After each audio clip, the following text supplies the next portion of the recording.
So we'll start. Can you hear me? Testing. Thank you. Thanks, Andy. Hi, everyone. Thank you so much for being here. We'll keep this short because we know everyone's really excited to actually see the show you came to watch. Thank you so much for being here. This is Dan Greenberg, my co-executive producer, and I'm Joe Harrell. And we just want to thank a few people. First of all, Brandon Arolfo at PBS Digital Studios, who just happened to be in town for this, who's been a major supporter. Our media partner, Mike, and tonight's moderator, Mathew Rodriquez, who's around somewhere, whom you'll meet. Council member Daniel Drum in the LGBTQ caucus, and Jared Fox, who's in the audience there, the LGBTQ community liaison in the Department of Education here in New York, doing amazing work, and they've been great partners and supporters on the project. Tonight's sponsors, Sue de France and Vintage Epicure, and of course Tumblr for hosting us in their amazing space.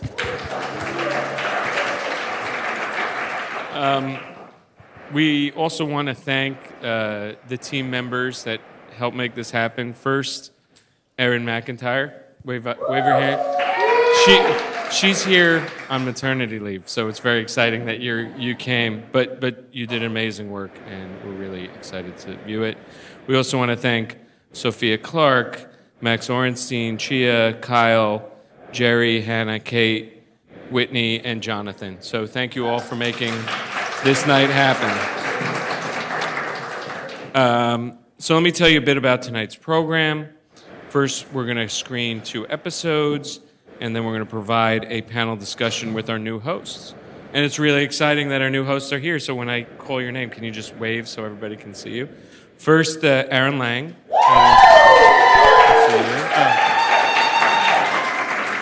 And Toniyln.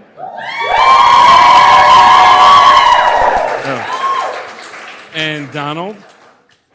There he is. And Kirya. We're super excited for you guys to lead the conversation.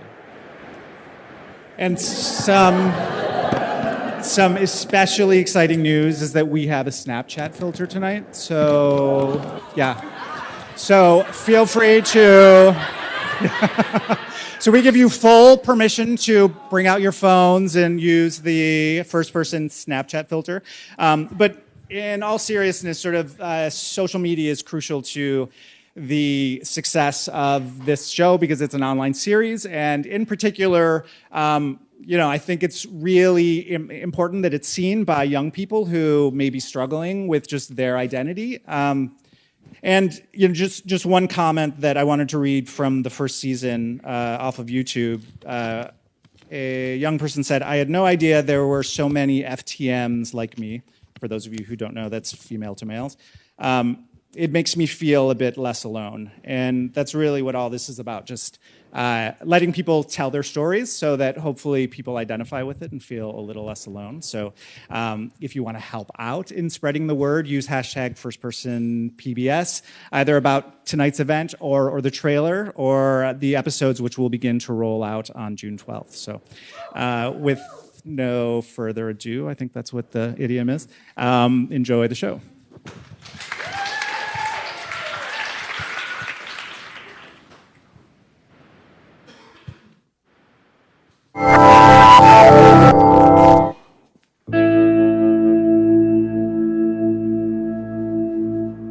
Can we talk about what masculinity means for you as a queer Black man? Let's start there. I really do believe it's a construct to just really divide. The thing rather that preserves who I am is practicing what I love to call radical softness, right? Existing in a space as a Black man to be soft, right? A Black queer man to just be as open as possible, as comfortable as possible, because we live in a world that tells you that you can't do this, this, and that, and you have to do this, this, and the other, right? And why? Why can't I smile Why can't I laugh? Right? And so as much as possible, I try to smile. I think a lot about mental health, art and creativity, how they work hand in hand, how I think it's necessary specifically for queer people of color. My mother says something to me which is actually at the core of all of my plays, which is, and she mentioned in the most earnest and loving of ways, which is there are millions of people in this world who don't even know you and want you dead. And I just took that like, wow. Yeah. Like I'm, in my opinion, a pretty amazing person, right? You are. I try to hold my, you are. Thank you. And so those words from my mom has always carried me, and it reminded me that I have to survive, that I have to exist. My father, he handed me a Bible, and it was already a scripture open. I do not remember what the scripture was, but this moment was not about what that was. It was about the larger context of it. And so he says, there are going to be a lot of people who's going to use this thing against you. You need to know it front and back so that when those people come into your space, you can say, no, well, this scripture lets me know why it's okay to be me. So when those people, I was prepped. And then the next morning, he has another dad conversation with me. He says, if you decide to go at the top of our block and scream at the top of your lungs, I am gay, I'll be right there next to you saying, that is my son. It took me a while to get into a space of just owning who I am and walking in my full truth. But I was blessed to have people along the way. And I'm imagining that seeing yourself on stage, that process of being able to speak your truth is liberating. It really is. I would assume. It really is. So how did you make the jump from slam poetry to playwriting? So I got into playwriting when I found out that I was HIV positive. With that, I remember I was at a church, and I remember this might have been my second time at this church. So the pastor didn't know me from a can of paint. And so she comes up to me afterward, and she says, Donja, it's something that the Lord is telling me. And she says that the Lord is telling me that you need to get back into writing. She didn't know that about me at all. She had no clue that I went to school for it. So I'm like, oh, wow, the Lord is really saying something to me right now.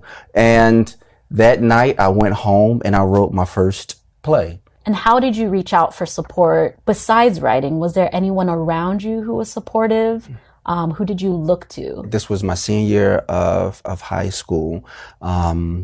And I was taking on a lot. But as a 17-year-old, not out as a queer human being, I was like, I have to be perfect. And so it was for me, I had to make up for these things that I felt like I was letting other people down for, right? My sexuality, all of these things. And my mom, she had some prescription pills.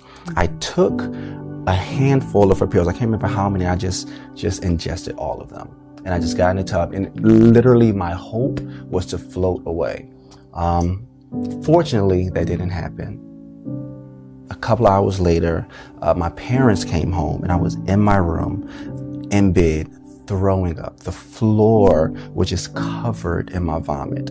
And my dad asked, what happened down here? Are you okay? And of course, really nervous. I didn't want to tell him. And I said, I tried to kill myself. And my dad, being a very transparent man, he said, you have two options, Donja. One, you can stay here and you can continue to throw up. Not today. Right? Not today. So that's the first option. The second option is we can take you to the hospital.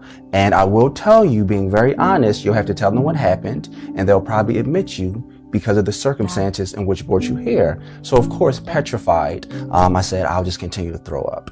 A couple of minutes later, my mom comes in. She's in tears. She just asked me, what can she do? And she asked me, did I do anything? Am I a bad mother? And that, whoa. Because when you're going through these things, it oftentimes, at least for me, had nothing to do with the people around me. Exactly. It was everything that was going on in here. What they feel responsible. Exactly. But that was for me a reminder that I have people that I can talk to So that support really did a lot. Even today, I remind myself that I have a village that I can talk to, that as I'm there for them, they're there for me. If you could talk to 19-year-old, 17-year-old Donja, what would you want to make sure he knew about life in the world? I would tell him to slow down, to know that the race will always be there. And it doesn't matter where you are, what position you come in, you're going to win that race.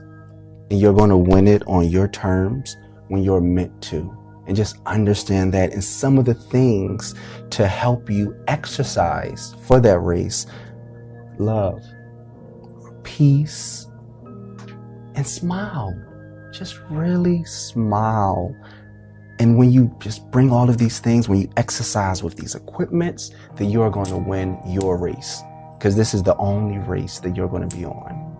And if you practice these 3 things, you're going to be in this race for the long haul. Yes. Thank you for joining us, Donja. It was awesome to have you on the show. Thank you for having me. Thank you so much. For all of our viewers out there, please follow us on social media at First Person PBS, and also check out our YouTube channel.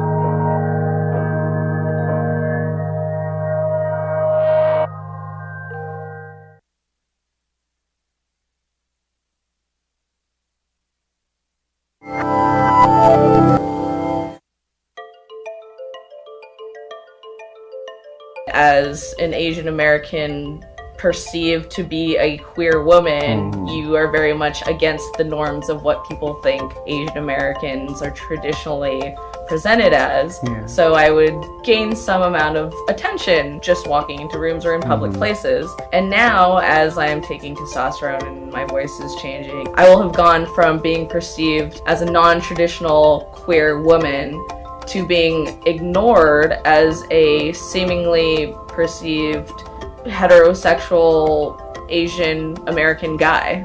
And that's going to be really interesting. So what was it like growing up as a young trans queer person in Irvine? Irvine was such a very heteronormative, family-oriented place. So my coming out was kind of like an organic multi-step process. Where I was 16 years old and came out as bisexual. And then as I progressed through college and started to meet more people and learn more about the world, I was like, actually, I'm a lesbian. So you were coming out multiple times, is what I'm hearing. Yeah, definitely multiple times. I was on the women's rowing team in college. And was identifying as bisexual when I first entered that team, and by the time I left it, I was a lesbian. And then I not related to the team at all. You know what? It might have been, potentially.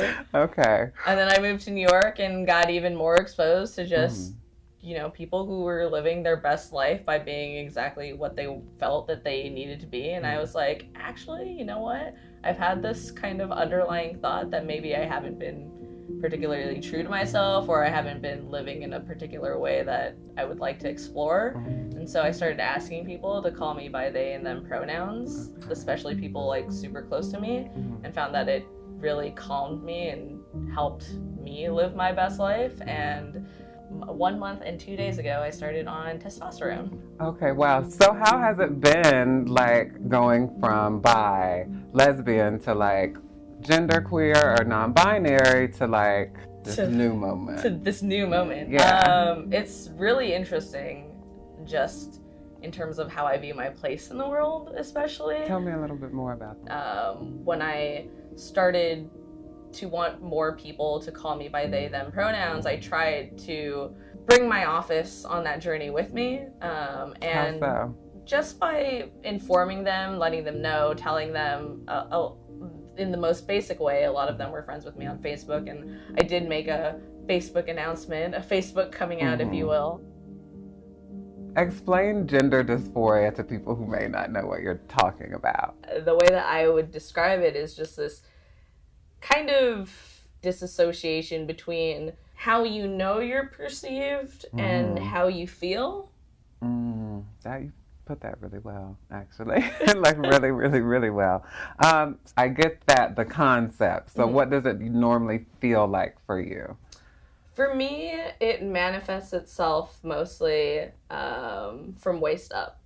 I get it from feeling as though people perceive my chest larger than how I feel it should be. So I wear a binder pretty much all the time, which PSA, you're not supposed to do that. So top surgery is definitely like a thing that I'm working towards. It's a goal that I'm building myself up towards. What do you normally do when you're feeling dysphoric? I know for me, when I'm dysphoric, I want to see no cis human beings. So I stay in the house usually when I'm super dysphoric because cis people just infuriate me on those days. But how do you normally cope? Like, I know you're working on top surgery, but what is like the short term? Wearing my binder for longer than is necessary usually, but I think a lot of it is just avoiding the perception of myself or how I think people have perceived me. And that seems to alleviate at least some amount of dysphoria that I feel on particularly bad days. So you have navigated so many different like arenas and spaces with yourself and your identity. What is like one thing that you would want young trans people to know that are like just getting out there, just learning how to advocate for themselves, just learning how to like name who they are? What's one piece of advice you would like to give them? God, find your community. I think that's so important. And I know that's like such a privileged thing to say because a lot of trans kids aren't able to come out and that's so hard, but there are people out in the world who want to accept you and who will accept you. And I think it's so important to find those people as quickly as possible. If you can find your community, hold on to those communities and embrace those communities and become a community for somebody else. You heard it here first, everyone. Find your community or build your community. And if you can't do either of those at home, social media is a great tool to build those connections.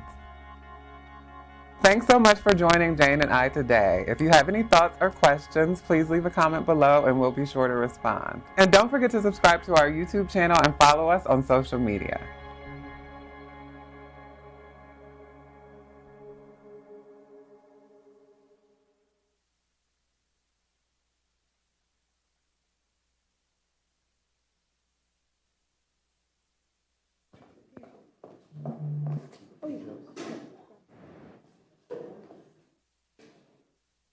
Just wait here. Just wait here.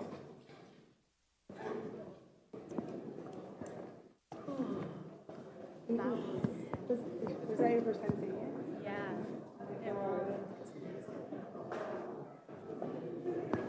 Okay, so don't forget to mention my badge. Joe forgot it.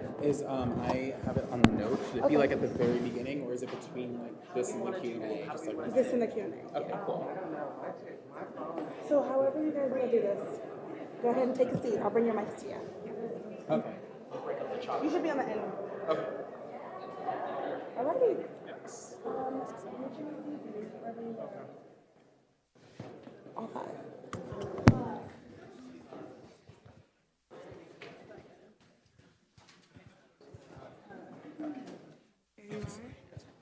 Okay, cool. Oh, yeah. Hello.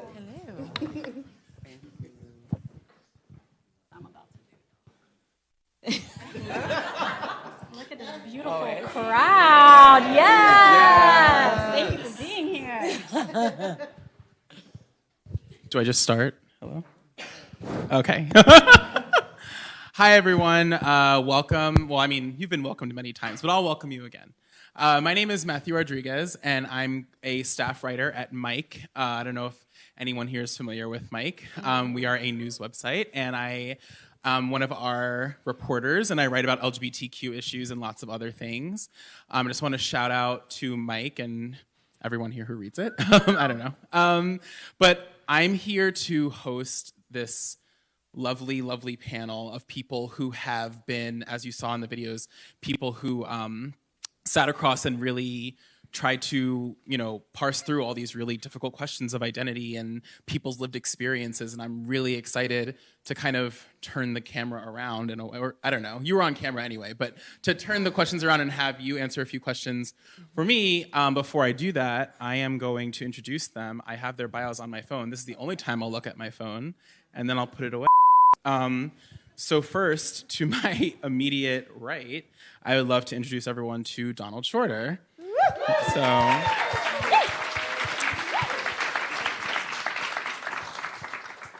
and just so everyone knows, we're also broadcasting this live on Facebook and Tumblr. Sorry. I'm keeping note of everything I have to say. All right. Donald is an activist, choreographer, dancer, singer, actor, gender nonconformist, and drag queen. He is the creator, writer, and performer of his one-woman show, Genderosity, which looks at the process of drag and uses drag to talk about gender nonconformity. He has appeared in Broadway national tours such as Hairspray, La Cage aux Folles, A Chorus Line, and Joseph and the Amazing Technicolor Dreamcoat. Donald has premiered solo works at the Pompidou Center, American College Dance Festival, All Gold Artist Space, and the All Gold Artist Space at MoMA PS1. To Donald's right is Toniyln Sideco.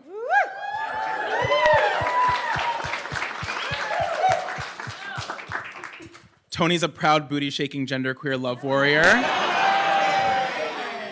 The fourth child of Filipino immigrants, Tony was born and raised in San Francisco's Sunset District and is now a Brooklyn-based writer, director, and educator for both stage and film.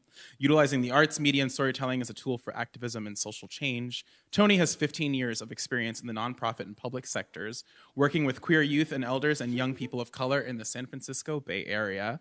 Tony currently teaches media and creative technologies with a social justice anti-oppression framework at the New School for Drama.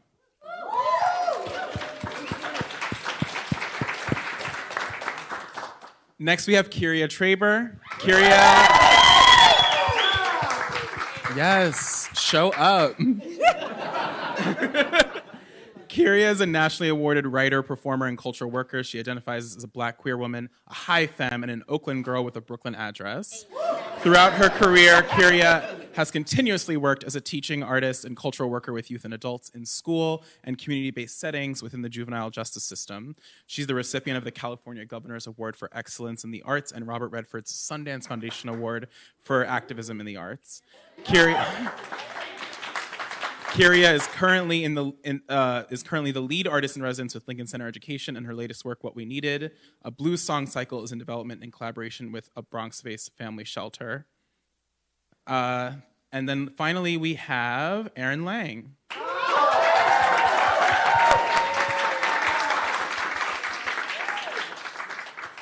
Aaryn is a trans activist and artist from Columbus, Ohio, living in Brooklyn, New York. She's a co-founder of Black Trans Lives Matter, interim board member of the Marsha P. Johnson Institute, and co-creator of Trans Liberation Tuesday National Day of Action.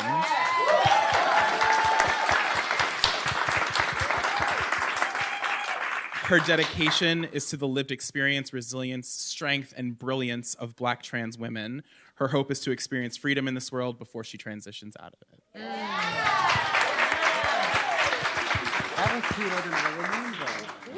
All right, so excited. I have a few questions in my handy-dandy notebook. And so obviously we're here. It's June 1st. It's the kickoff of LGBTQ 2SIA Pride. And I think it's a time for the entire community to kind of take stock of this past year. But I was inspired in watching that one of the videos to actually think about what it means around this time to take stock of ourselves and to think about how we are and who we are and how we've grown. And I want to know, our identities, as was said in the video, are always evolving. We're always coming out in new ways. How have your identities evolved in the past year? And what have you had to come out to yourselves about your own identity? We're not gonna, we're not just gonna go into the 4-foot section. We're gonna go right into 8 feet deep. We can all drown. We'll hold each other up. We have floaties. We'll hold each other. It'll all be good. Thank you. You can just, you know. Okay, well, I guess since I started talking. Could you ask the question again? Just how has your identity evolved in the last year, and what have you come out to yourself about in terms of your identity? First of all, thank you all for coming again. Sorry, I know this keeps happening. And I'm stalling. But what have I come out about this year in terms of my identity? I think that I need to actually grow the fuck up. I don't know if that is related to my identity in any specific way other than I am a person that has identities that also needs to grow the fuck up. I've come to terms with who I am as a person in the past year. I've had to carve my life out for myself. So I don't know. I need to grow up. I need to start budgeting, the boring stuff. My transness, my blackness, none of these things necessarily lead my every moment. So they are not as paramount when I think about myself just in any moment. I mostly think, oh, you need to clean your room. You need to budget. Actually, you can't eat out tonight. So for me, it's just been all the adult things. I've transitioned into 25. I turned 25 this year. Just growing the fuck up. Hi. Y'all look really good. I actually I did do some coming out to myself this year. And the biggest one was realizing, how do I say it? I came out to myself as not believing that I was as badass as I am. That I'm still grappling with huge imposter syndrome, sense of shame. I'm not legit. Everyone else is legit. I didn't realize I was still holding onto those ideas big time, and they're holding me down, and I'm ready to just go away. But it takes time, process. And I think in response to that, I've come out as a lover in new ways, lover of community, folks, lovers in the sexy ways too. But just realizing that it's actually not just okay, but necessary for me to reach out to others in ways that I've keep telling myself are not okay. And that cycle of reaching out for affirmation and believing that I deserve it is exactly what I need right now. And that's been a huge revelation this year. So thank you for asking.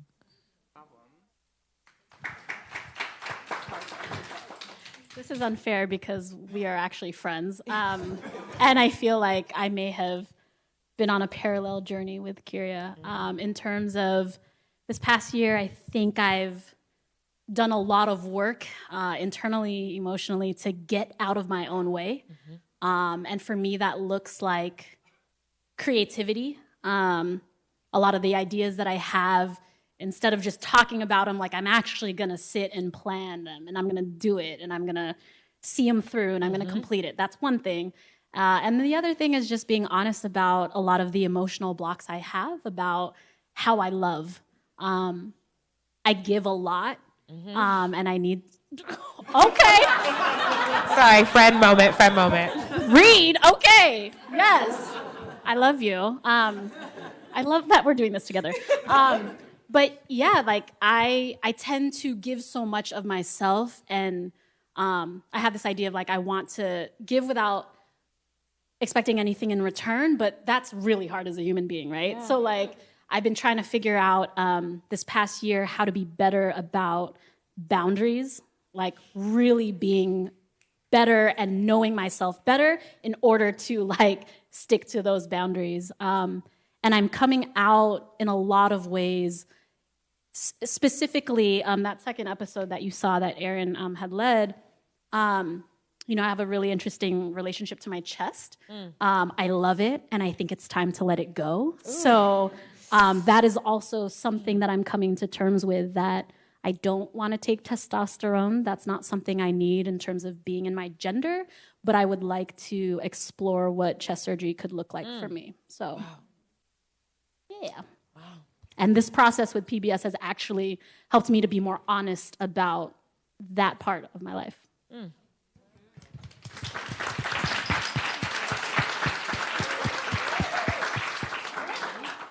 Y'all doing it.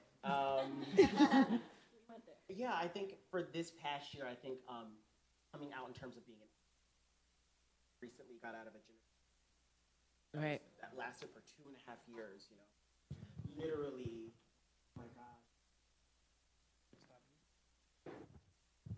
Test. There we go. Oh, okay. Thank you, Joe. So, it was literally like me being in a courtroom having to present my gender nonconforming self to a judge for 4.5 hours. Is this something that I can take on by myself? Am I doing this for me? Am I doing this for another young person? The hardest thing was that this gender discrimination lawsuit was coming from 2 gay men. So Not surprising. Not surprised. I was very surprised. But I had to face the world. I just felt that like this was something that I had to come out about. I didn't necessarily know if it was something that I could take on by myself, but I had to find the strength to keep going. So that was something that I had to work through this past year. Yeah. Shout out to Ballin' on a Budget Identity. I share that identity. Before we go any further, I do want to say that if any of the panelists don't want to answer a question I present, please just nod to me and we'll move it along. Challenge by choice. No one has to answer a question they want to answer. And also reminding everyone in the audience that we are going to have a Q&A, so this is not just a one-way conversation. So if you have questions, just be thinking about them or have them stewing and we'll get to them. So speaking of challenges, the one question I want to ask a question about, everyone on this panel is hosting 2 episodes of First Person. So they've each done 2 of the episodes that you saw up there. During your process shooting and interviewing and getting to really dive into a person's life, what about learning about someone else's experience challenged you? And in that sense, how did it challenge and change and influence who you are?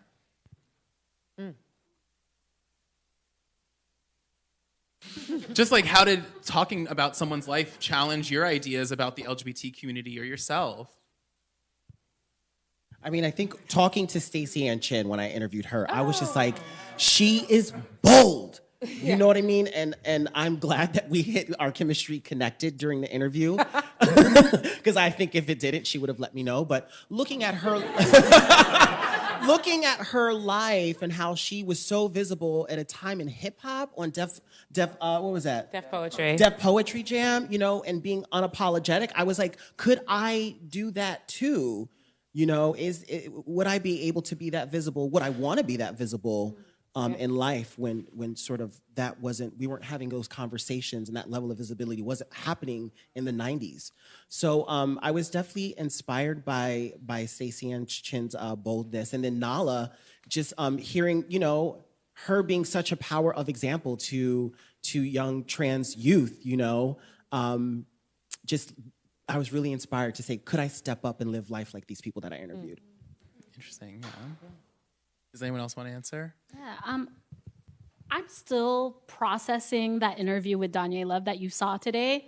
I'm so happy that I got to meet him and that I got to ask questions, because as a person in theater, and he's amazing, and I think his outlook on the world, he's someone that I want to be friends with, and we had a lot to talk about. So what you see in that episode is actually not the breadth of our entire conversation. And just to have an opportunity and a chance to connect with people that that can see a part of yourself that gets held and loved in a certain way, that was him for me, and I think I think together we did that. And also Miss Abdelhadi over here, being queer Muslim, talking about her experience coming out, and that coming out isn't this big drastic thing that we assume it's so dire, and granted it is for some people, right? But that there's a lot of joy, and that your communities that you think are not going to accept you are actually the first people to Yes, this free promo. I didn't do that on purpose, y'all.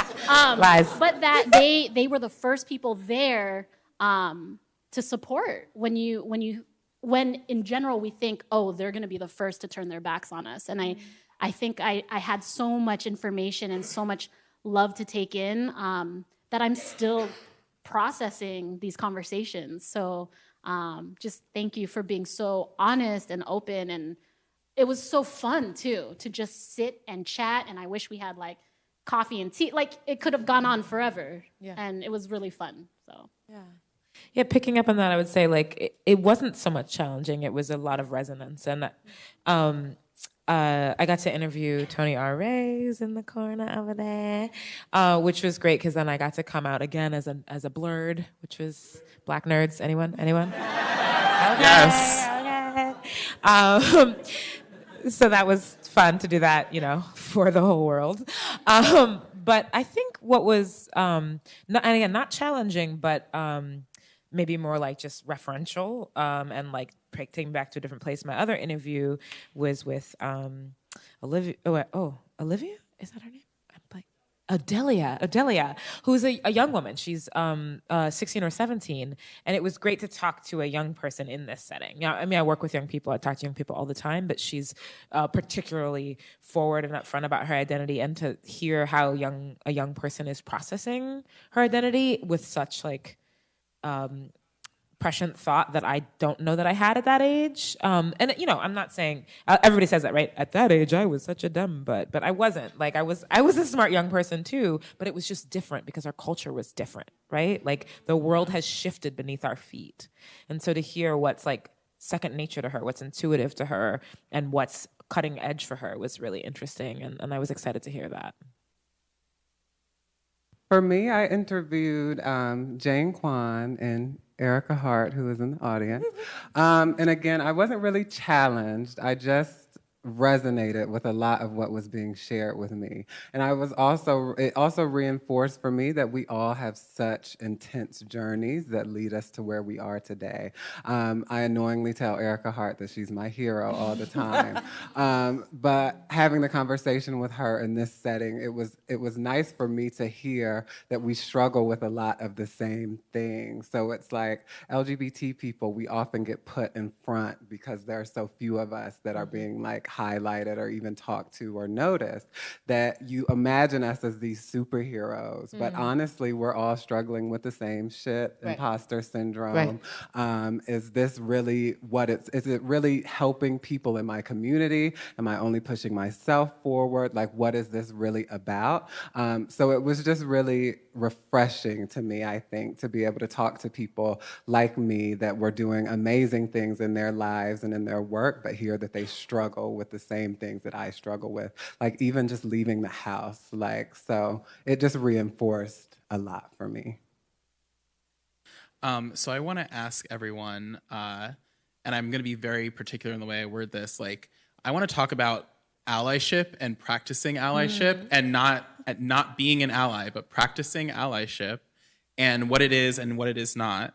And I want to know your thoughts on how straight people can practice allyship with LGBTQ people, how white LGBTQ people can practice allyship with LGBTQ people of color, and how cis people can practice allyship with trans people.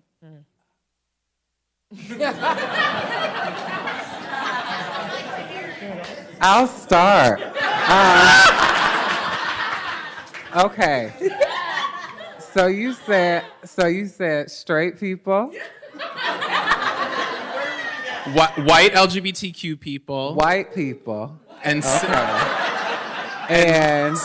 cisgender. cis people. Yes. Okay.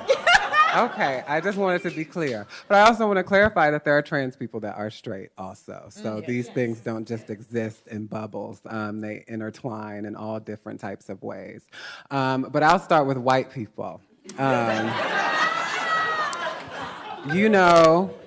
I think the greatest thing white people can do in this time, not only for LGBT people, but for people of color, just anybody that isn't white, is donate your coin,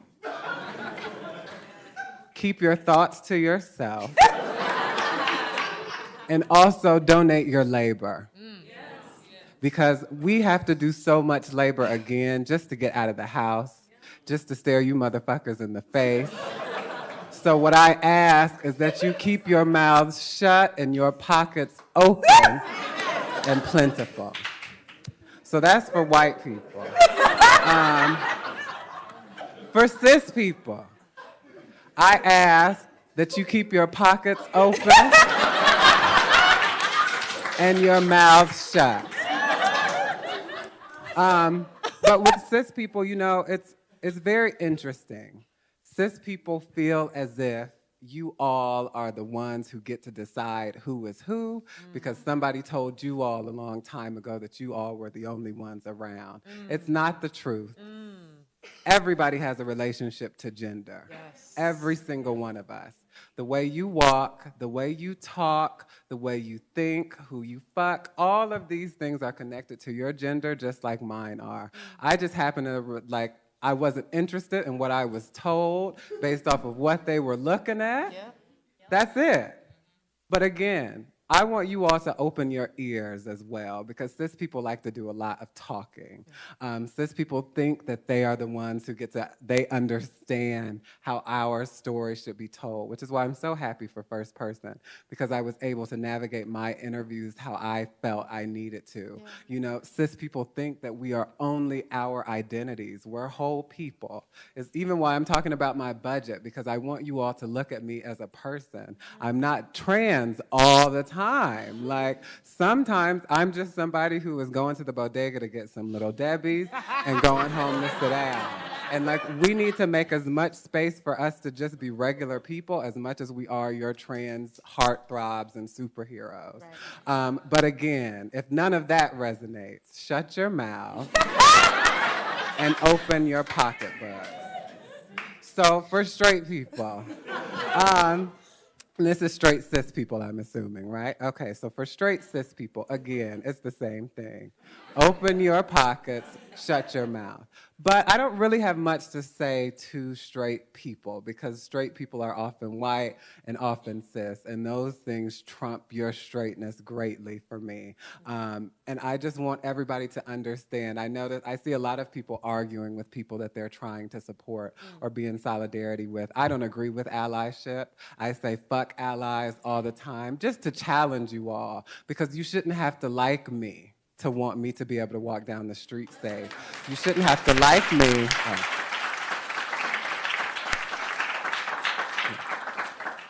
I shouldn't have to be nice to you for you to think I deserve a job or a place to lay my damn head. It's not about any of that. Standing in solidarity with us, you actually come with a notebook asking, what can I do? So I don't know where all of you are gonna go after this or next week or the week after that, but maybe ask the people in your lives.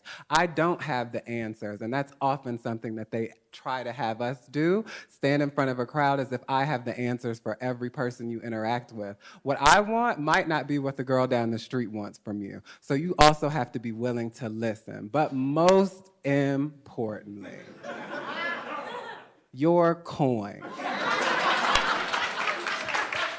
Because you may not understand transness, you may not understand gayness or anything else, but money,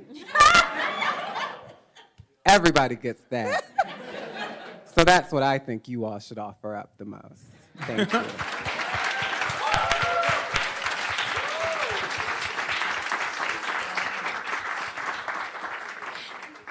I highly co-sign.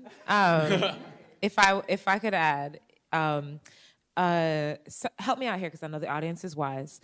The Aboriginal activist, Australian Aboriginal activist that came up with the language that is, if you are here to help me out here, then you can go on your way. But if you understand that your struggle is wrapped up with mine, anyone got it? Okay, we'll Google it. We'll figure it out. But there's new language that I've been introduced to of accomplice rather than ally, which at first I was like, accomplice sounds like we're committing a crime. Kind of into it. That's cool.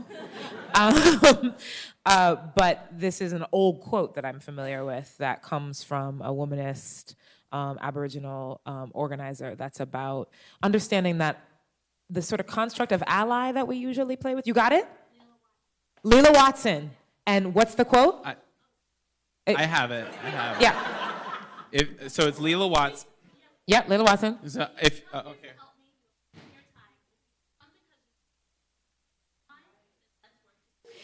If you have come to help me, you're wasting your time. If you've come because your liberation is bound up with mine, then let us work together, okay? And the basic idea is that we are all oppressed under this system, right? Like straight people who are raised in a singular understanding of their identity and their sexuality and their ability to move in that box, in that window. Cis people who have this singular understanding of that. White people with this singular understanding of that. That is oppressive. That is a limited way to live your life. That is not liberation. That is not freedom. That is not the full expression of you as a human being. And so you coming to help me is so that you can get free. And until you understand that, then you are pandering to me. And you are coming here to give pity to me. And you're trying to step your hand out to invite me to sort of be like you. And I don't want to be like you. I want to be like me. And I want space for that. And so come over here because you want to get as free as I am. And you want the rest of the world to recognize that we can both be expansive and ever-changing and transformative constantly throughout our lives. That's what I want an accomplice to do. Let's get in this car and ride, right? Yes.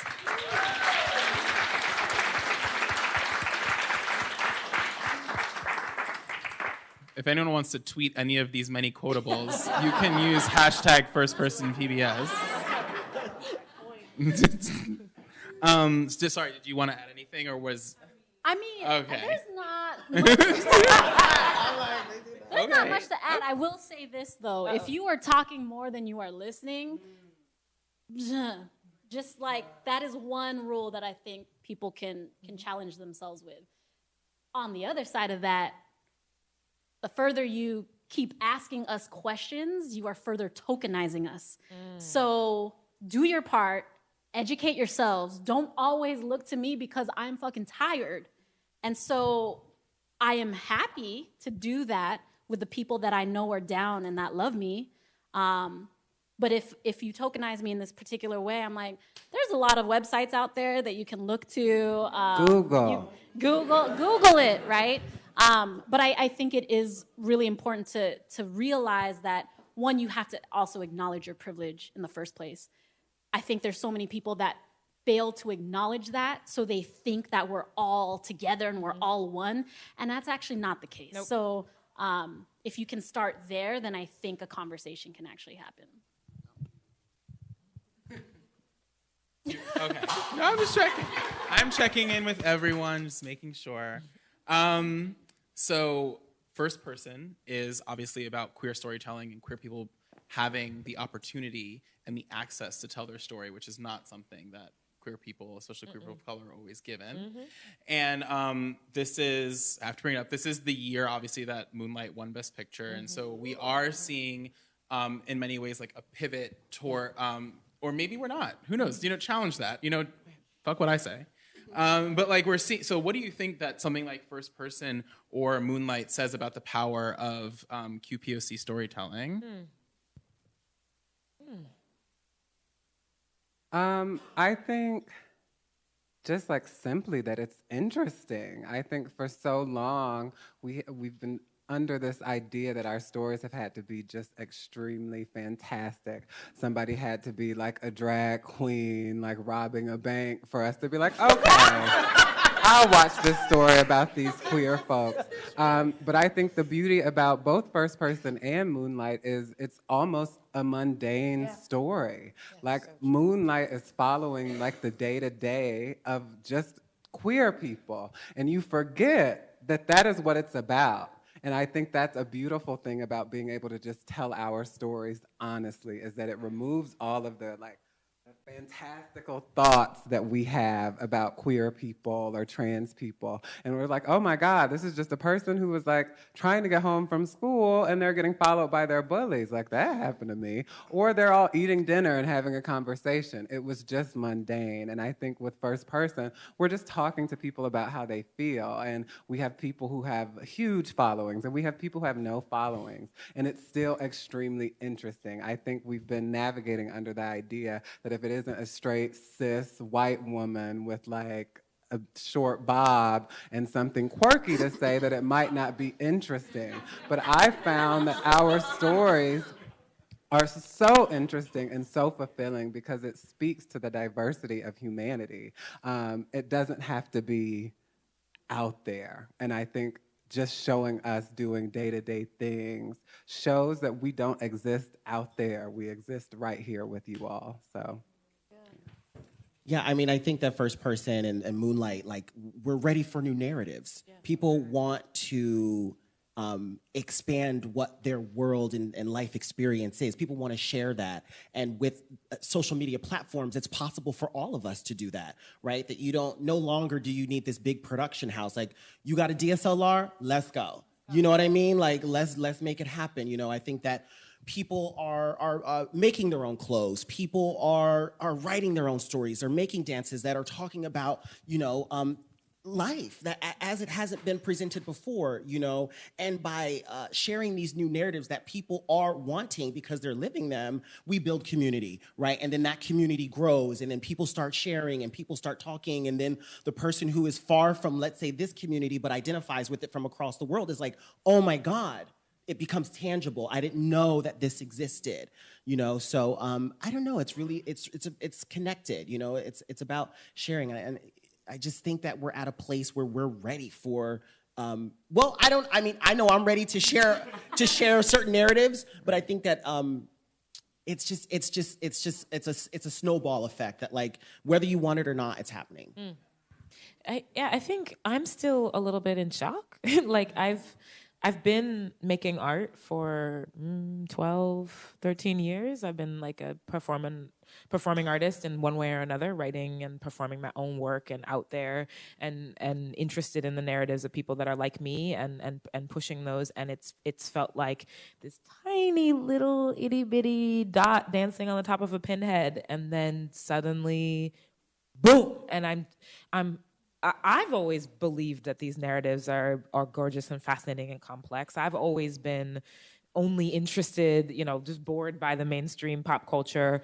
So to see that step into that kind of frame, to win an Academy Award and to like be featured on, you know, the top ranking social media I'm in shock. I don't know how, and I'm is this real, and is it gonna last, and who's funding this? What you all trying to do with this?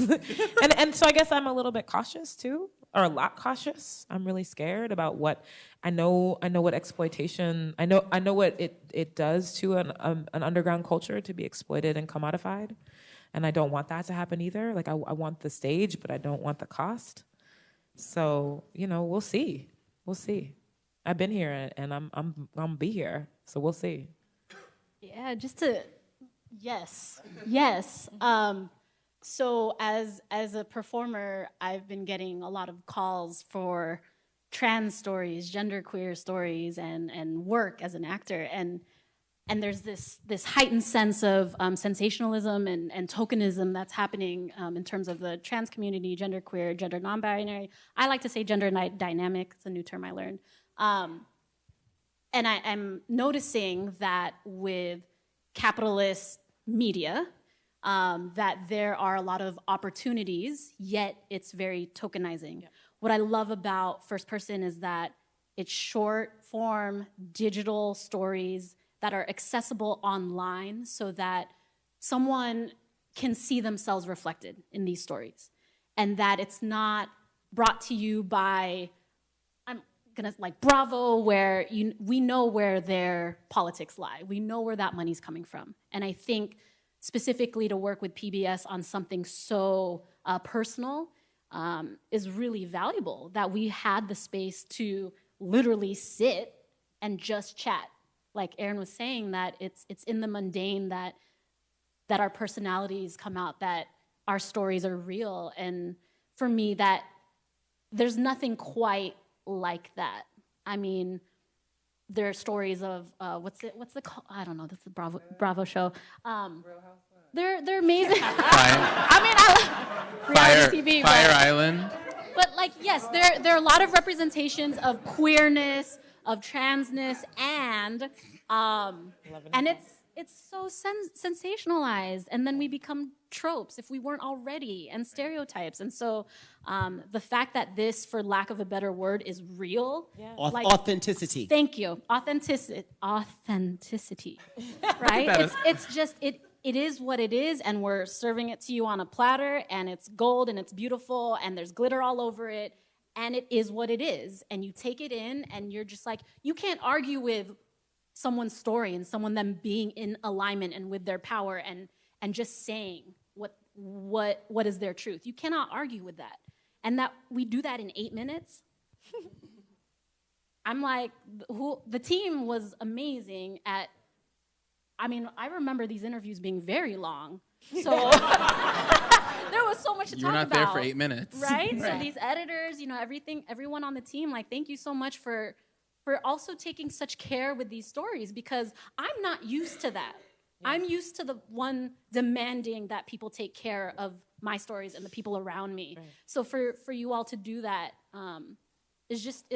thank you. It's amazing to feel seen and heard, which is a big deal to people like me. So shout out to the team. Yeah.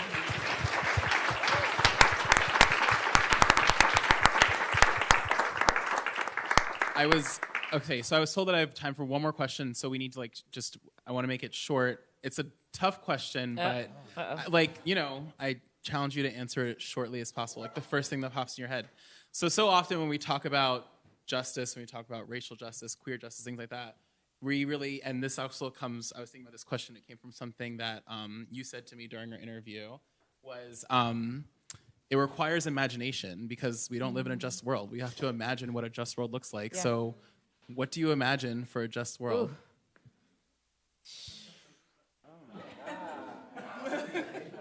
Okay, so do you mean in like my wildest fantasy, use or that like realistically? Go wild. Go wild. Okay, I need more time for wild. Okay. But I was about to say money. Go ahead. But that's thinking in these. I feel like you're our fearless leader, though. Yeah. No, all right, it's fine. I'll go. I don't have a good answer. This is gonna be I'm going first. The more and more. So this is a term that I came to like in college, self-determination, and it meant one thing to me then, but like as the years go on, and the more and more that I'm like in activist and artist communities, and I'm thinking about like the actual audacity of self-determination. Like in my wildest dreams, like self-determination is actually achievable. I can determine for myself who I am at every level. That's my wildest dream. Amazing. I would say joy, that we give ourselves the permission to enjoy life, to breathe it in, to seek connection, to actually have fun, and that we can have fun together, and that we can get along. It sounds so cheesy when I say it that way, but like that we really can experience joy with each other, and that we can support each other. We can look at each other and we can say, I'm all about you. What are you trying to do? How can I support you? How can I help? What is it about me that is a strength that you might need in this moment? And I think just the opportunities for more collaborative joy in building community. I would say radical, cohesive existence with like fairies, and zebras, and rainbows, and bears. Oh my. You got me on the last one. Yeah, I'm thinking, that's what I'm thinking. Oh, okay. So I did a little more thinking. So what always comes to mind for me when I think of like, what is my wildest dream? Nina Simone said she feels like freedom is having no fear. So whenever I say, what is my wildest dream? It's always, I want to be free. And what that means is to have no fear. But what that looks like, I honestly can't imagine because I live within these confines. So I see valleys. I see like little trans girls running around with like twisted skirts and lipstick and like trans moms and grandmas. But I don't know how to make all of that happen. So what I think is my wildest dream within these confines is the end of capitalism, which may be surprising because of how much I love money. But I understand money as a necessary evil, which is why I demand you all be frivolous with yours for us. But my dream is because I feel like at the root of all of these things we talk about is capitalism. Everything is for capital at the end of the day. So I can't imagine a world without capitalism now. So that is what I want. I want capitalism to be obliterated because I think where capitalism isn't, human beings get to be, life gets to be. So that's my wildest dream, if that was even the question. I don't remember. But yeah. All right. So before we transition to Q&A, there's like 3 housekeeping things. So everyone remember that First Person premieres on YouTube on June 12th? Yes. When does it premiere? June 12th. Okay, very good. You can see, if you post on social media with First Person PBS and you show it to Whitney, correct? You get a tote bag with the logo on it. And the last, there's 2 more things now. Okay, so I want to thank you all for coming, but obviously we have Q&A, so stay, but I just wanted this last time to be able to thank you. And then I want to give a round of applause to, before we go to Q&A for our panelists.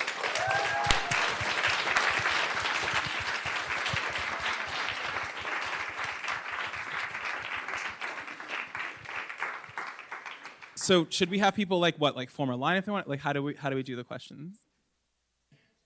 Yeah, stand and shout and let it all out.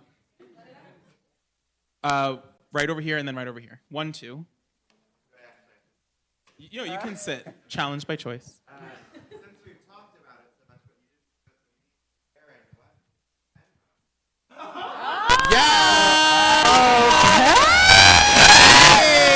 didn't Wake it up. Okay, so if anybody's familiar with Venmo, it's the $ Aaryn Lang. That's AARYN -LANG. Yes. Great question. Yes.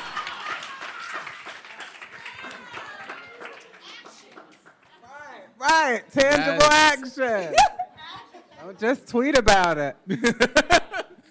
And then we can go to the next.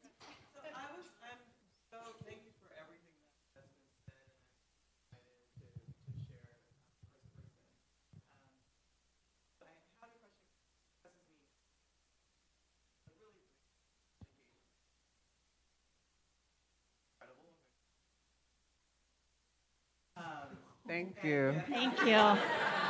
Thank you. And I know that, unfortunately, because of transphobia and homophobia, that people have to make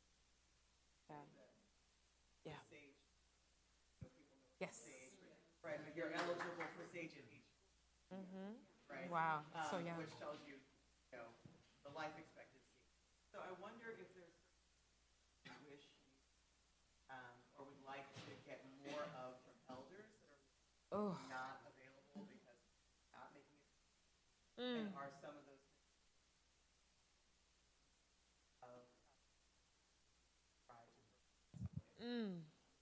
That's a beautiful question. Thank you. I think I used to work with queer youth and queer elders in San Francisco, and we did this thing called the Intergenerational Storytelling Project.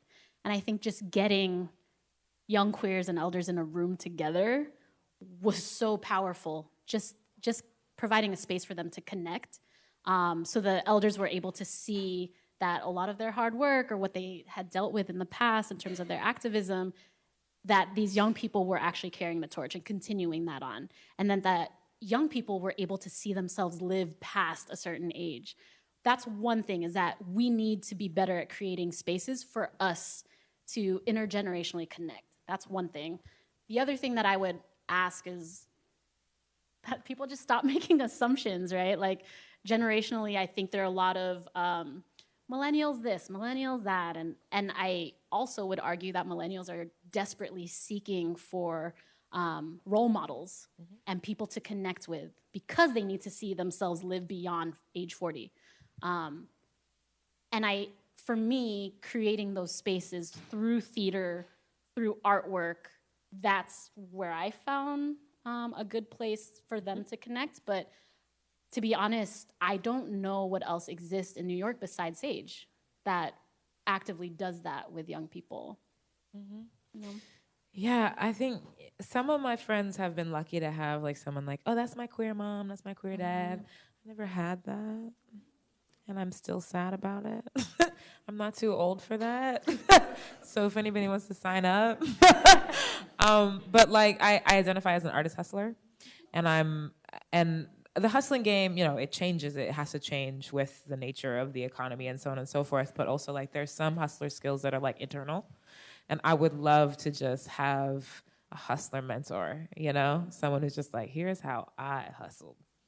And I think far too often I've had those conversations with folks who are really angry and bitter, which there's like room for that, like emotion in that. I have like, that's real, right? Like there's a lot to be angry about. I'm angry and I want everybody to have the space to be angry. But I also need someone to come to me when they're not angry and help me figure out my anger. And I don't have a lot of people in my life that can do that. And I would like more of that. Yeah, I definitely would like to maybe work with a mentor, you know, to talk about things like buying a house. How do you save for that in a queer community or not? How do you deal with getting older? You know, we have such this age obsession, youth obsession in queer community, and it's like, how do you go through that transition? How do you budget? How do you make that, all of those things, you know, to make sure that I can provide for myself as a gay man later on in life, you know, and that I am able to take care of myself versus like holding on to this youth mentality where it's like, I'm gonna still be partying and turning it, you know, up at the club, you know, at 60. It's like, dude, sit down, you know what I mean? Or not. You know, so sort of being able to talk to someone who's lived that experience so that I can thrive when I'm older and gay and fabulous. So. I just want to say I support old people at the club before I say anything else. Yes.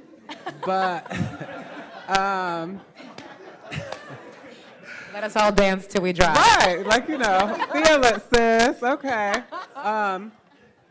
What comes to mind for me is I think we often get asked these really like huge questions, like, how do you want somebody to steer your life? And it's like, well, I'm not looking for that. I have a whole mom, and she's very clear that I don't got no gay mamas, no play, none of that stuff, because she is around and she's here. But I think who comes to mind for me is Miss Major Griffin Gracie, who is activist, an abolitionist, and she was there at the Stonewall riots. She always talks about how she likes to just hug up on and love on the babies when she sees them. And I think that to me is more important than anything else, is just being able to have a representation that you can make it, but also they're just there to give you a hug and let you know that it's all going to be okay and that you're fighting the good fight. Just like a grandma that you go, your day was horrible, you go to grandma's house for some peas and pound cake. Like, I don't know if that's a real meal. You go to grandma's house to get filled back up. And I think that is something that we lack in so many ways. And that to me is what would be the most impactful, to just be able to like go to an event like this and see an old Black trans woman in the crowd. Like, you look beautiful, baby. Like, that's it. Like, that to me is everything. Does anyone else have? Oh, okay. I'm sorry. Will you repeat the Oh, question? yeah. Does anyone else have a question? Nobody? Like, no, we good. Oh, sorry. So one, the person right in the front row, and then so one and then two. Okay. I just want to say thank you to all of you. Just from what you were saying earlier, you were talking a lot about like putting it on a platform where people can find it. I think you were talking about how people can connect from it, even from like before I moved here to the city, I wasn't exposed to a lot of stuff, and that's helped me a lot with coming out.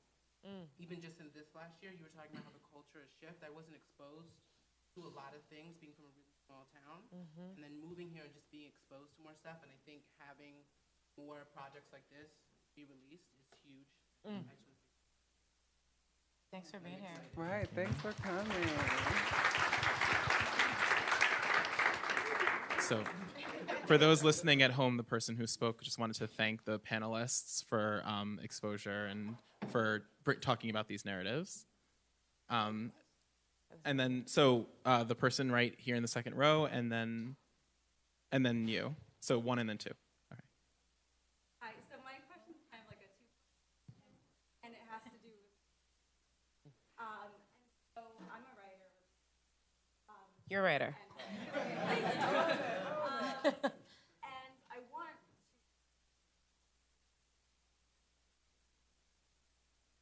to at the same hard about who I am. So I wonder that side of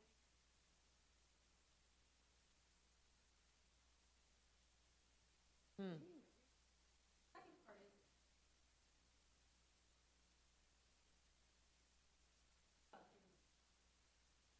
educating yourself on things.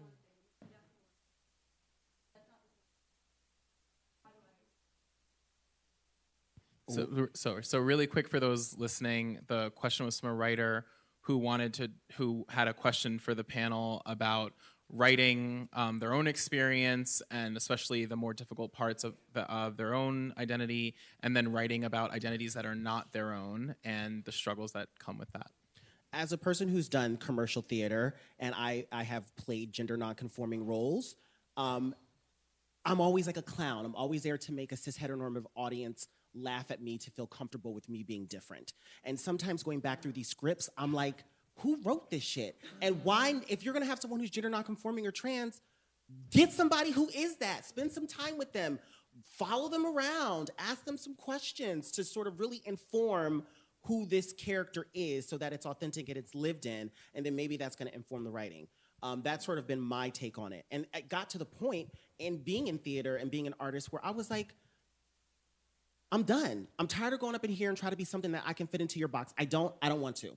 So I wrote my own show. But out of that writing, I didn't sit down and say, I'm gonna make a show out of this. It was like all of this had to come out. So it wasn't about I'm gonna make a show. It was just like, how can I express this thing? And it came out through writing. And then just pages and pages and pages of material. And then it sorted itself out. And maybe this line wasn't the best way, so I'll dance that. Maybe I'll sing this. Maybe I'll video this. So it molded into what it needed to be in so many different ways.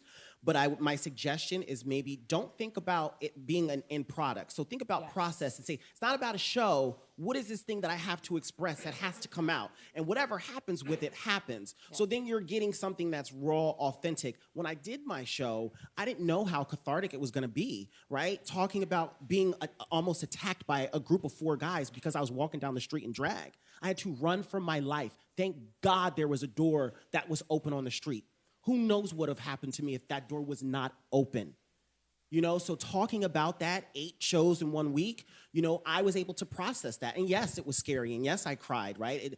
But it wasn't like, oh, this is going to be the dramatic highest point of the show. It just was, no, the writing came out, and how it shaped itself throughout the performance was what it was, but it was what I needed to present as an artist at the time. Yeah, absolutely. I would echo that 100%, and I would say that like the fault of artistic training programs is to teach craft as the way, as the product. It's your story that's the product. Craft is in service of you. I've honestly never had a problem telling it like it is and just putting it all out there and doing all my thing. The question is, well, then if I want to share it, what's at risk, right? If I want to share it, when I'm going to share it, then I got to think about tailoring it. Am I going to tailor it for the broadest possible audience? Am I going to tailor it for the homies and the fam? But ask that question later. Don't ask that question first. Craft is in service of you, not the other way around.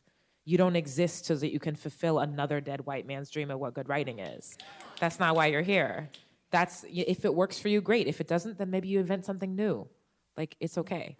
And then I would say with writing other people's narratives, it's almost the opposite.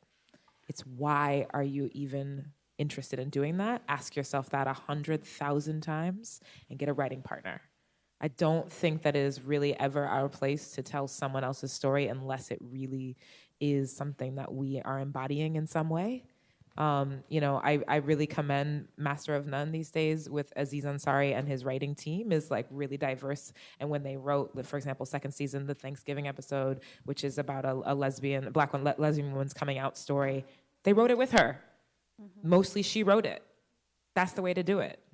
Otherwise, why are you doing it? And if you're doing it because, it's a good story, that's probably an exploitative reason. So. Just quickly, it wasn't a choice for me. Like I had to put it to the page. So all of my films prior to now are very personal. Mm-hmm. And when I was teaching queer women of color and queer trans of color filmmaking in San Francisco, one of the things we would always teach is the more personal you make it, the more universal it actually becomes. So if you can tap into your truth and put that onto the page, form, process, all of that will follow. Like I didn't know, story structure. I didn't know all that. I didn't know the 4 different types of progressive complications. Like, no, I didn't learn that till later, and then gave a form to my narrative. In terms of writing about other people, I worked on a script of the Screaming Queens. So Compton's Cafeteria riots in 1966 in San Francisco. These are transgender women of color that I have met in person, but it's not my experience. So what do I have to do? I have to steep myself into the times. I have to know what whiskey they were drinking. I need to know what their relationships look like. I need to investigate and ask questions and learn about gentrification in San Francisco and learn that it's the same shit happening right now.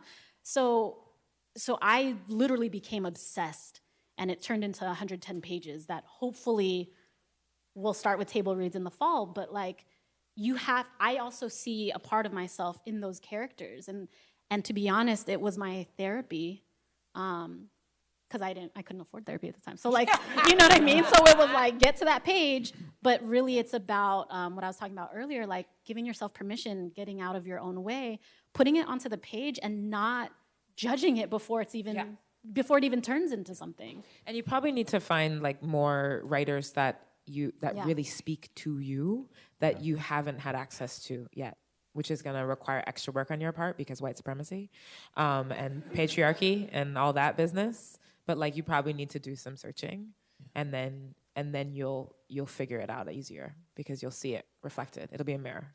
I would love, you can have my email address because I teach, and so I would love to connect if that's something that you want.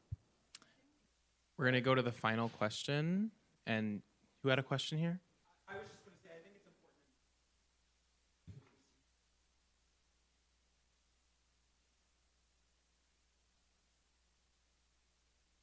Yes.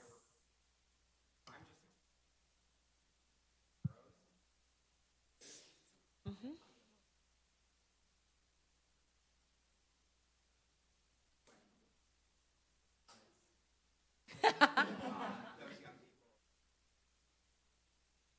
Yes. Oh.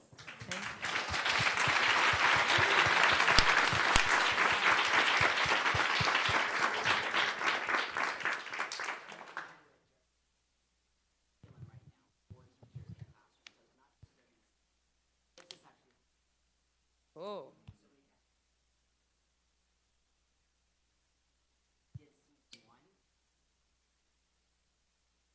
Great. So for those at home, this is going to be a part of the New York City school curriculum for students to absorb. Can